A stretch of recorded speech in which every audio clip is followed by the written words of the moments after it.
매년 8월이면은 우리 교회에서는 잠언에 대해서 꼭 한 번이라도 설교를 해왔습니다. 그러려고 애를 써왔습니다. 올해도 새벽 기도회 때 잠언 31장을 날짜에 맞춰서 전합니다. 지난주에 13일 날 13장의 말씀이 아주 은혜로워서 오늘 그 말씀을 전합니다.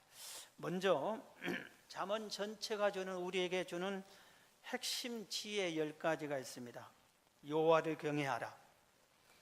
그 다음에 부모의 훈계를 잘 받아들여라. 악한 자의 꾀에 빠지지 말아라. 지혜가 제일이니 지혜를 얻으라. 음녀에게 빠지지 말라. 거만하지 말고 겸손하라. 말, 입술, 혀를 지켜라. 게으르지 말라. 의인이 되어라. 자녀를 징계하라. 잘 양육하라. 자녀를 징계하라는 말이 있습니다. 잘 양육하라. 이건 잠언 31장 내에 잠언은 한 절 한 절이 다 지혜를 주는 정말 중요한 말씀이에요. 그런데 전체의 큰 타이틀로 보면 이 10가지 정도를 가장 중요시 가르치고 있습니다. 오늘은 13장에서는 4가지의 중요한 교훈을 가르치겠습니다. 이 4가지를 오늘 말씀드리면 이 4가지만 우리가 잘 받아들여도 우리 인생에 놀라운 변화가 나타날 줄로 믿습니다. 첫 번째입니다. 오늘 본문 잠언 13장 1절 보면 부모의 훈계를 잘 받아들여라 이 말입니다. 오늘 1절에 지혜로운 아들은 아비의 훈계를 들으나 거만한 자는 꾸지람을 즐겨 듣지 아니하느니라. 이걸 달리 말하면은 부모의 훈계를 잘 들으는 자식은 지혜를 얻게 되는 거예요. 그러나 부모의 말씀을 잘 받아들이지 않는 자식은 거만하게 됩니다. 교만한 자라 이겁니다. 그러면은 성경은 뭐라고 말합니까? 하나님은 많은 사람들 중에서 교만한 자를 제일 먼저 패망의 선봉이라 물리쳐 버린다. 그렇게 말씀을 하고 있습니다. 그래서 우리는 부모의 훈계를 잘 받아들이는 것이 내 인생에 정말 변화를 받고 바르게 살 수 있고 성공할 수 있구나 하는 것을 알 수 있습니다. 그런데 이 말씀을 한 곳에 기록하는 게 아니에요. 놀랍게도 좀 더 살펴보니까 1장 8절에 내 아들아 내 아비의 훈계를 들으며 내 어미의 법을 떠나지 말라. 1장에도 나오죠. 2장 1절, 3장 1절, 4장 1절, 5장 1절, 6장 1절, 7장 1절, 15장 5절, 23장 22절 무려 9장에 나옵니다. 내 부모의 훈계를 받아들이라는 이 말을 얼마나 이 말이 중요하면은 9장에나 31장 중에 9장에나 부모의 훈계를 받아들이라 이 말씀을 했을까요? 제가 이것을 깨닫고 나서 깜짝 놀랐어요. 부모의 훈계가 정말 소중하구나. 그리고 왜 그럴까도 한번 묵상을 해봤어요. 우리 한번 생각을 해봅시다. 왜 부모의 훈계를 들으라고 강력하게 말씀을 했을까요? 잠언 14장 13절에 답이 하나 있어요. 훈계를 굳게 잡아 놓치지 말라. 지키라. 이것이 내 생명이니라. 훈계를 잘 들어라. 그게 너를 살리는 길이다 이겁니다. 부모가 자식을 사랑하니까 자식을 자꾸 훈계합니다. 너 이러지 말라. 이렇게 해라. 자꾸 훈계. 물론 칭찬도 하지만 훈계를 많이 이렇게 합니다. 그걸 사랑하기 때문에 잘못된 길로 가면은 그 자식이 망할 것 같으니까 제발 그러지 말라 하고 간절히 이렇게 훈계를 하는 게 자기를 살리는 길이에요. 자식을 살리는 길이에요. 그래서 14장 13절에 훈계가 너의 생명이다. 너를 살리는 것이다. 그렇게 말씀을 하고 있어요. 왜 자식들아 부모의 훈계를 들으라고 말씀을 하고 있습니까? 19장 20절에도 또 가르쳐 주겠어요. 너는 권고를 들으며 훈계를 받으라. 그리하면 내가 필경은 지혜롭게 되리라. 훈계를 잘 받아들이면 너는 지혜로운 사람이 된다 그랬어요. 잠언 전체가 지혜서인데 뭐라고 했어요? 성경, 구약 성경 전체에서 이것이 제일이다 한 게 지혜라고 그랬잖아요. 그 지혜를 얻으면은 지혜의 오른손에는 장수, 왼손에는 부귀가 있고, 지혜가 너를 지켜주고 보호해주고, 지혜가 너를 영화롭게 해주고, 지혜가 너를 면류관을 쓰게 해준다, 이렇게 가르쳐주고 있어요. 이 지혜가 내 인생을 크게 아름답게 성공적으로 보람되게 실패하지 않게 살게 해주는 게 이 지혜인데, 훈계를 들으면은 바로 그 지혜를 얻는다 이겁니다. 그러니 이 훈계가 얼마나 소중하냐 이겁니다. 또 왜 부모의 훈계를 받아들이라고 강조합니까? 받아들이지 않으면은 잠언에서 이렇게 엄히 경고합니다. 15장 5절에 보면은 아비의 훈계를 업신여기는 자는 미련한 자가 된다. 미련하면은 세상에서 퇴보되잖아요. 모든 사람에게 뒤떨어지잖아요. 미련이 어디서 오냐? 부모의 훈계를 거부할 때 오는 거예요. 잠언 13장 1절에 보면은 지혜로운 아들은 아비의 훈계를 들으나 교만한 자는 꾸지람을 즐겨 듣지 아니하느니라 그래요. 부모의 훈계를 듣지 않으면은 교만하게 돼. 그러면 하나님이 물리치게 되는 겁니다. 거기 같은 13장 18절에도 훈계를 저버리는 자에게는 궁핍과 수욕이 따른다. 부모의 훈계를 받아들이지 않으면 어떻게 되냐? 가난하게 된다.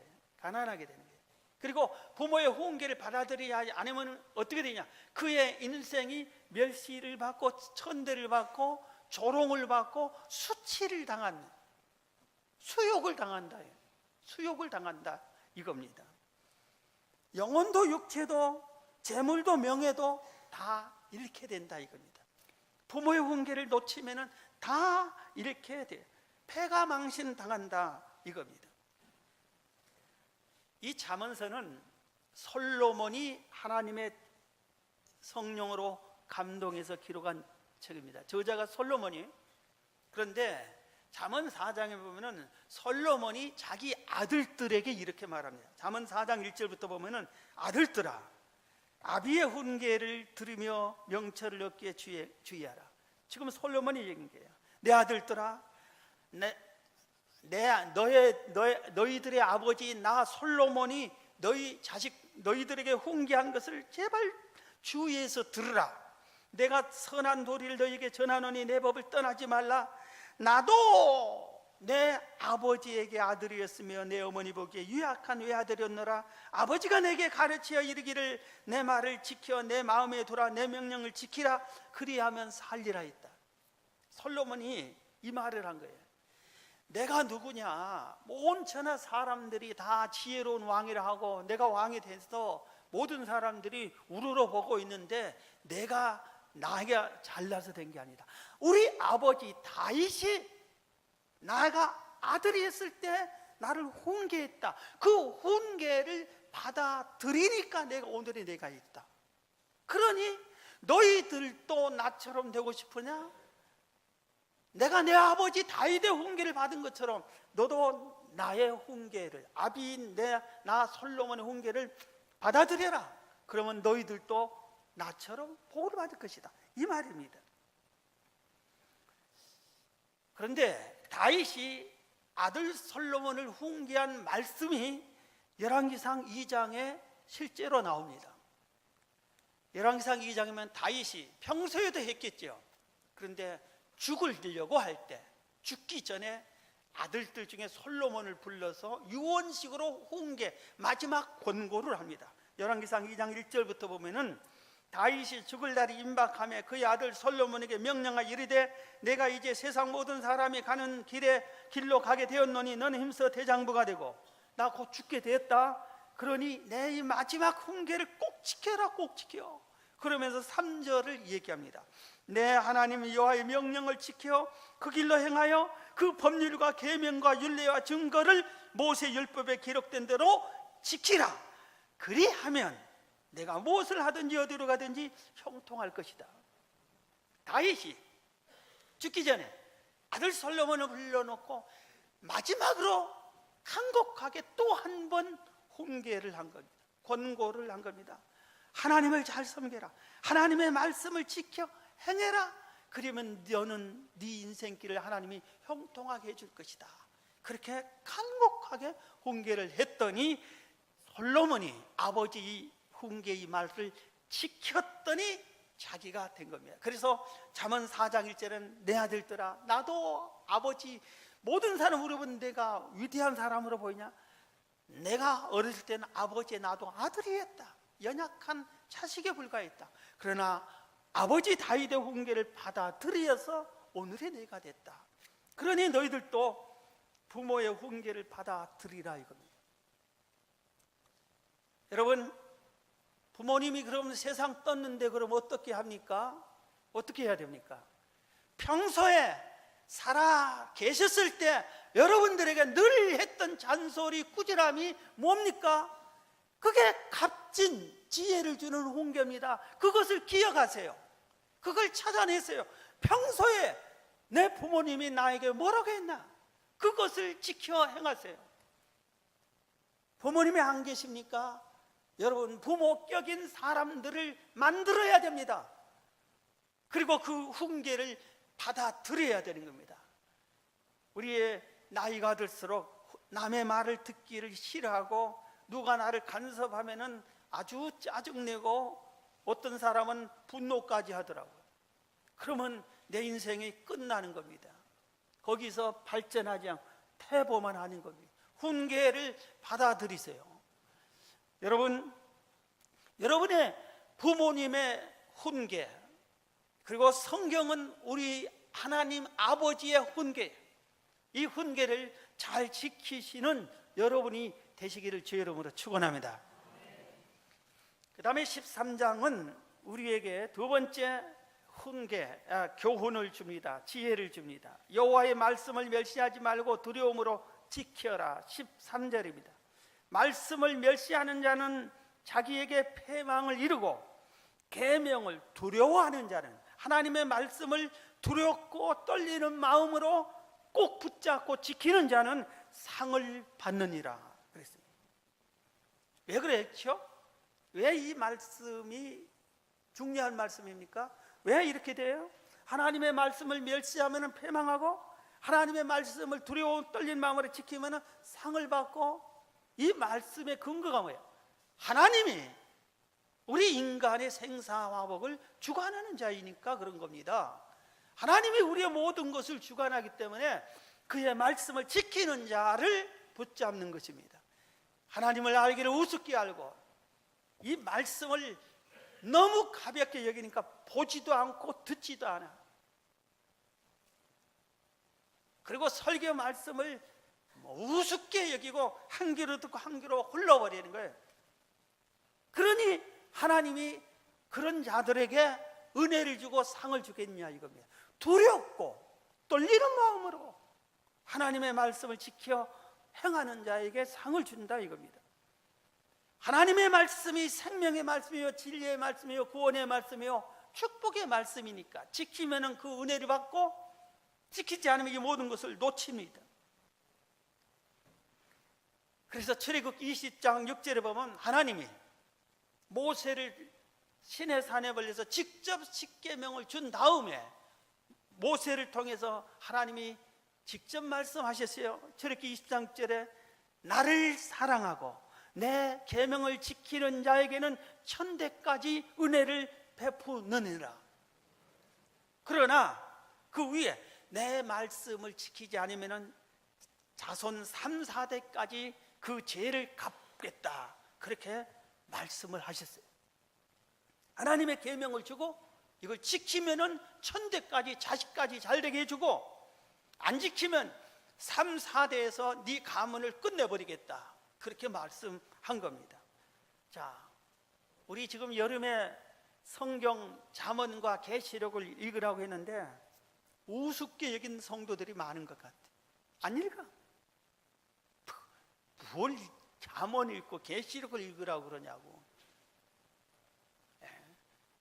그래서 읽으면 홈페이지에 좀 읽고 감상을 쓰라는데 그 수가 너무 적어요.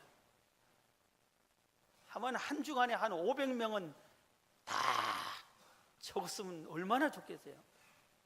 두 주 보면 1000명이 적고. 안 읽어요.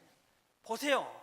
요한계시록, 이 여름에 읽으라고 한 요한계시록 1장 3절에 이 예언의 말씀을, 이 요한계시록을 읽는 자마다, 읽는 자와 듣는 자와 그 가운데 기록하는 것을 지키는 자는 복이 있느니라. 요한계시록을 읽는 자와 듣는 자와 요한계시록을 지켜 행하는 자는 복이 있느니라. 이거는 계시록만이 아니라 성경의 맨 뒷장이에요. 계시록. 그러니까 성경 전체를 의미해. 성경 말씀을 듣는 자와 읽는 자와 지켜 행하는 자는 복이 있느니라, 그 말씀이. 신명기 28장 축복장에 내가 내 하나님 여호와의 말씀을 삼가 듣고 내가 오늘 내게 명령하는 그의 모든 명령을 지켜 행하라. 내 하나님 여호와께서 너를 세계 모든 민족 위에 뛰어나게 하실 것이라. 내가 내 하나님 여호와의 말씀을 청정하면 이 모든 복이 내게 임하며 내게 이르리니. 그랬어요. 하나님의 말씀을 삼가 듣고 지켜 행하면은 모든 복이 너게 임할 것이다. 그런데 같은 신명기 28장 15절에 내가 만일 내 하나님 여호와의 말씀을 순종하지 아니하여 내가 오늘 내게 명령하는 그의 모든 명령과 규례를 지켜 행하지 아니하면 이 모든 저주가 내게 임할 것이라고. 하나님의 말씀을 삼가 듣고 순종하면, 지켜 행하면 모든 복이 내게 임하고, 하나님의 말씀을 거부하고 멸시하고 듣지 아니하면은 모든 저주가 임한다. 선택은 여러분의 몫이에요. 우리의 몫이에요. 여러분, 하나님의 말씀을 멸시하지 마시고 두려움으로 지키는 여러분이 되시길 주의 이름으로 축원합니다. 우리 옆 사람과 다시 인사합시다. 여름 가기 전에 잠언 계시록을 읽읍시다.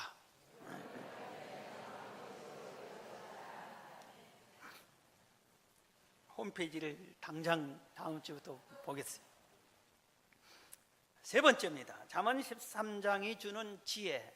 잠언 13장이 주는 교훈 세 번째 지혜는 지혜자와 동행하라. 이것도 참 좋은 말씀. 잠언 13장 20절에 지혜자와 동행하면 지혜를 얻고 미련한 자와 사귀면 해를 받느니라. 자, 여러분, 성경에 지혜가 뭐라 그랬어요? 제일이다. 지혜가 제일이다 그랬잖아요. 성경이 그래요. 사랑이 제일이다, 지혜가 제일이다. 이 두 곳 외에는 제일이다 한 게 아무것도 없어요. 네 남편이 이거다 없어요. 자식이 이거다 없어요. 하나님 지혜가 이게다. 그런데 이 지혜가 제일이다는 우리 인생을 성립케 하는 거잖아요. 지혜가. 아까도 말했잖아요. 지혜를 얻으면 오른손에 장수가 있고 왼손에 부귀가 있고, 그게 성경이 다 있는 말씀이에요. 지혜를 얻으면 지혜가 나를 지켜주고 보호해주고, 지혜가 나를 영화롭게 해주고, 지혜가 나를 축복의 길로 인도해주고, 나중에 주 앞에 섰을 때 지혜롭게 산 나를 하나님이 면류관을 주시고, 얼마나 좋아요. 그런데 이 지혜를 얻는 방법 중에 하나를 오늘 본문 20절이 가르쳐 주는 거예요. 그 지혜를 얻는 방법, 그게 뭐예요? 지혜자와 함께하라. 지혜자와 동행하라. 지혜로운 사람과 함께하라 이겁니다. 그러면 지혜를 그 사람에게서 저러니까 저렇구나 배우는 겁니다. 할렐루야. 지혜자와 함께하세요. 자, 보세요. 그런데 잠언 바로 다음 장 14장 7절에는 너는 미련한 자의 앞을 떠나라. 미련한 자와 함께하면 네가 망하니까 미련한 자가 같이 있지 말고 빨리 피해버리라, 이렇게 말했어요. 솔로몬 시대에 솔로몬이 전무후무한 지혜를 받았잖아요. 그러니까 주변의 모든 내노라 하는 사람, 심지어 왕들까지도 솔로몬에게 지혜를 얻고 싶어서 솔로몬과 면담해서 지혜를 얻고자 선물 보따리를 싸들고 솔로몬을 면담 요청합니다. 왜? 지혜를 얻으려고. 지혜로운 자이니까. 전에도 얘기한 적이 있는데 워런 버핏 투자의 규제라고 그러잖아요. 제가 언론에서 3번이나 봤어요. 한 해에 3번 본 게 아니라 매년 있는 것. 이분과 식사 한 끼 하는데 몇 억이 줘야 한 끼 해주는 거예요. 그런데 왜 그 사람이 그 많은 억대가 많은 돈을 주고 밥 한 끼를 억을 주고 사 먹어요? 말도 안 되잖아요. 왜 그렇습니까? 그게 아깝지 않아요. 왜? 그 사람에게서 투자의 지혜를 배우는 거예요. 그러면 억이 아니라 더 많은 수입을 얻을 수 있는 지혜를 얻어요. 그러니까 그 사람과 만나고 돈을 주고라도 만나고 싶다 이겁니다. 지혜자. 자, 여러분, 같은 동네에서, 같은 지역에서, 같은 사거리에서 같은 업종을 장사하는데 왜 저 집은 잘 되고 나는 망했어요? 만약에 그렇다고 해봅시다. 그러면 어떻게 해야 돼요? 체면 불구하고 자존심 끼고 잘한 그 집에 가서 보고 배워야지. 그리고 나서 내가 다시 하면은 내가 거기에다가 더 좋은 방법을 추가하면은 나도 성공할 수 있는 거예요. 똑같은 선생님 밑에서 똑같은 책을 가지고 같은 교실을 공부하는데 누구는 100점 맞고 누구는 50점 맞습니까? 그러면 어때요? 공부 잘하는 학생에도 배워야지. 제가 초등학교 6학년 담임 선생님이 얘기해 준 거예요. 어떤 학생이 맨날 공부해도 2등밖에 안 돼. 1등을 꺾을 수가 없어. 그래서 한 번은 미행을 했어요. 몰래. 그리고 그 집에 가서 숨어들어서 이렇게 보니까 자기 잠자는 시간에 그 애는 공부를 1시간을 더 해요. 아, 방법이 여기 있구나. 그 다음에 가서 그 애가 잠자는 시간보다 1시간을 더 했더니 당연히 1등이 된 거예요. 우리들이 사업도 공부도 믿음도 좋은 사람과 동행할 때 배우는 겁니다. 좋은 사람과. 자, 우리 연주자들, 유명한 정경화 씨하고 같이 있어봐요. 그러면은 거기서 자꾸 보면은 그거 배우게 된다.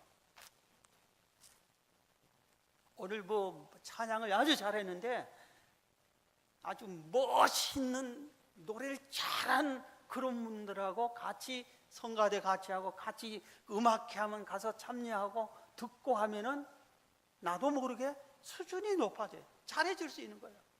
어떻게 잘하냐? 제게 목회도 마찬가지예요.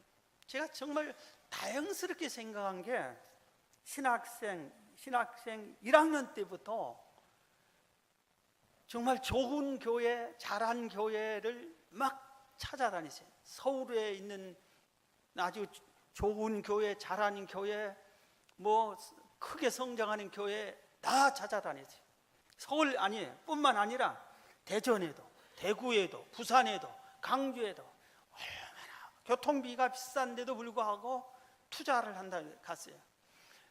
지금 미국에 성장하는 교회를 10개, 20개 꼽으면은 거의 대부분 가봤어요.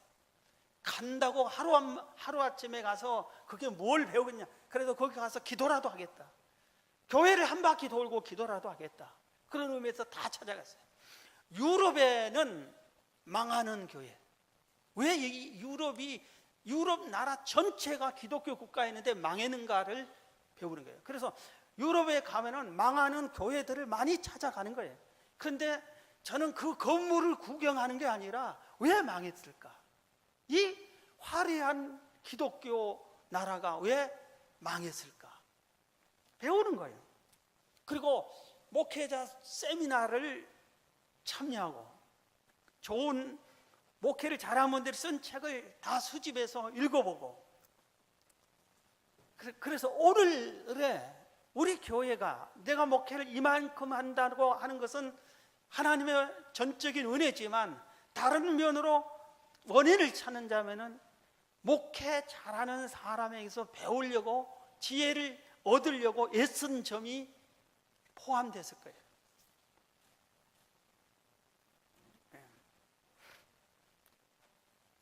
우리 여기 청년이 없어서 그랬지만 늙어도 예쁘게 늙은 사람이 있잖아요. 그 사람하고 가까이 하세요. 여러분들도 늙을 때 아름답게 늙어집니다. 몸매가 얼굴이 아름다운 사람하고 가까이 하세요. 여러분들이 아름다운 사람으로 됩니다. 돈을 많이 투자해서 그런 게 아니에요. 다 지혜가 있어요. 그것을 배우는 겁니다. 우리는 그런 것에 신경 쓸 필요 없지만 믿음이, 지혜가 많은 사람, 오늘 보면은 지혜자와 동행해라. 그러면 지혜를 얻는다. 여러분, 지혜자와 동행해서 지혜를 얻기를 주의 이름으로 축원합니다. 자, 마지막 네 번째 교훈입니다. 원래 좋은 설교는 빨리 끝나요. 22절입니다. 선인은 다른 말로 의인이에요. 선인은 그 사업을 자자손손에게 끼쳐도 죄인의 재물은 의인을 위하여 쌓이느니라. 저는 이 말씀은 잠언을 그렇게 제가 강조하고 많이 하는데 올해 처음 깨달은 거예요. 와서 확 타는 거예요. 의인이 되어라, 내 후손이 복받는다, 이겁니다. 다시 읽어드릴게요. 선인은 그 산업을 자자손손에게 끼쳐도 죄인의 재물은 의인을 위하여 쌓는다. 그래서 죄인의 재물을 비교할 때 이 산업은 물질적인 축복이에요. 그래서 의인이 오히려 물질의 복도 받는다. 그런데 네 대에 끝나는 게 아니라 네 후손에게도 네 후손도 너처럼 물질의 복을 받게 될 것이다, 이 말이에요. 아멘. 여러분 자식이 복 받기를 원하면 이런 말에 귀를 번쩍 떼야 돼요. 의인이 되어 여호와를 잘 경외하고 그 말씀을 선정하면은 그의 후손에게 복이 전수된다. 우리 방금도 배웠잖아요. 방금도 악을 행하면은 악착같이 온갖 불법을 다해서 재물을 모았다고 할지라도 그 재물이 그를 지켜주지 않고 그 재물이 그 후손들에게 전달도 안 되거니와 전달됐더라 해도 그 후손이 그 재물을 관리도 못하고 또는 심지어 그 재물 때문에 악을 행하고 멸망하는 것을 우리는 늘 봅니다. 악한 자가 자손 3대, 4대까지 잘 되는 것을 절대로 있을 수가 없습니다. 악한 자가. 성경이 뭐라고 했어요? 아까 하나님의 말씀을 거역하면 자손 3, 4대까지 버려요. 5대까지 악한 자가 5대까지 복이 전수된다. 있을 수가 없어요. 악한 자가. 절대로 안 돼요. 우리나라에 아니 전 세계 1등 부자라 할지라도 그가 악한 자로 재물을 모았고 악한 행실을 고치지 않고 그러면은 그 재물 아니라 5대 아니라 5,000대까지 먹고 남은 재물을 자식에게 넘겨주고 떠났다 할지라도 3, 4대에 끝나게 돼 있어요. 가기 전에 끝나. 악한 자가 5대까지 왔으면 저한테 신고하세요. 5억을 줄게. 아니 5억은 너무 적어요. 5천억을 드릴게. 성경은 진리입니다. 하나님이 살아계십니다. 그래서 내가 의인이 되어야 돼. 내가 오늘 말씀처럼 선인이 되어야 돼. 그러면은 내 산업이 내 후손에게 끼친다 그러죠. 내 후손에게 복이 임하는 거예요. 자식도 그런 복을 받는 거예요. 내가 잘 믿으면 자식이 보세요. 내가 잘 믿어서 이만큼 복을 받았으면은 내 자식도 또 잘 믿을 거 아니에요. 그럼 자기 복과 내 복이 합쳐지면은 자식 때에는 더 복을 받지. 더 복을 받지. 그래서 우선은 내가 의인이 돼야 돼. 내가 선인이 돼야 돼. 내가 여호와를 잘 경외해야 돼. 내가 하나님 말씀대로 살아야 돼. 내가 믿음을 지키는 것은 나를 위해서도 있지만 내가 사랑하는 후손들을 위해서도 그런 거예요. 내가 하나님을 잘 믿으면 내 후손이 복을 받는 거고, 내가 하나님 앞에 벌을 받으면 자손 3, 4대 못 가서 가문이 끊겨요. 그래서 아브라함이 하나님을 정말 잘 섬겼어요. 모든 것을 버리고 나를 따라갈 때도 버렸고, 심지어는 100살에 난 하나밖에 없는 아들을 하나님께 바치라 해도 바치려고 했어요. 이렇게 하나님을 잘 섬겼어요. 그래서 하나님이 아브라함을 보시고 그 후손들을 계속해서 번창케 복을 주셨어요. 큰 민족을 이루게 해 주셨어요. 다윗이 너무너무 하나님을 잘 섬겼어요.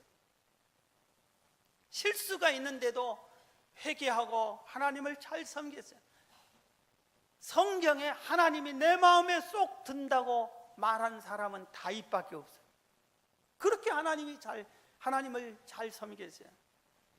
그래서 하나님이 다윗에게 너도 복을 주고 네 후손에게도 복을 주는데, 다윗에게는 사실 특별한 은혜를 주었어요. 후손이 좀 잘못해도 너 때문에 계속 왕의 직분을 주겠다, 그런 거예요. 그래서 다윗의 후손들이 다 다윗처럼 하나님을 잘 믿는 게 아니라 그 중에 조금 못 믿는 자가 있었어요. 그래도 왕이 되게 해줬어요. 그것은 다윗이 너무 하나님을 잘 믿었기 때문에. 그래서 우리가 이렇게 생각해야 돼. 우리 자식이 잘 된 것은 자식이 잘 믿어서 그런 거고, 자식이 잘못된 것은 내가 믿음이 하나님 앞에 잘 섬기지 못해서 그런 게 아닐까. 우리 스스로를 반성하고 회개하고 뉘우칠 필요가 있어요. 현대판 믿음의 명문가가 조나단 에드워드 가문입니다. 여러분의 가정도 여러분이 중심이 돼서 믿음의 명문가가 되시기 바랍니다.